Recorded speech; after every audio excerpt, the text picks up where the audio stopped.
खबर भी कर्नाटक से ही जुड़ी हुई है, जहां कांग्रेस और बीजेपी जमकर प्रचार कर रही है। सोमवार को गृह मंत्री अमित शाह कर्नाटक में भव्य रोड शो किया और इसके साथ ही छत्तीसगढ़ बीजेपी के नेताओं को भी कर्नाटक में चुनाव की ड्यूटी प्रचार पर उनकी ड्यूटी लगाई गई है। इसी पर आधारित एक और रिपोर्ट आपको दिखाते हैं।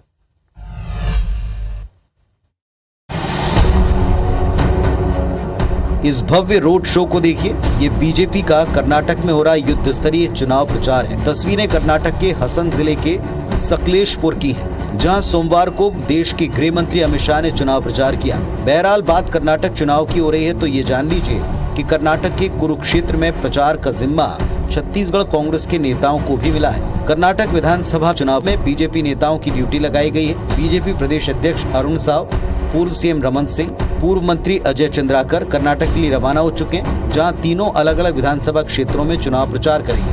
अहम बात यह कि बीजेपी नेताओं के कर्नाटक चुनाव प्रचार में ड्यूटी लगने को लेकर कांग्रेस ने तंज कसा है। सीएम भूपेश ने कहा कि पहली बार छत्तीसगढ़ के बीजेपी नेताओं की चुनाव में ड्यूटी लगी। कम से कम अब तो बीजेपी नेताओं की पूछ परख हो रही है। तो पहली बार लगा है, वर्षों बाद। चलो अच्छी बात है, हमारी शुभकामनाएं। कम से कम पूछे तो उनको। साफ है कि चुनाव तो कर्नाटक में है, लेकिन उसका असर छत्तीसगढ़ की सियासत में भी दिख रहा है। वैसे एक राज्य के नेताओं का अपनी पार्टी के लिए दूसरे राज्य में जाकर प्रचार करना कोई नई बात नहीं है।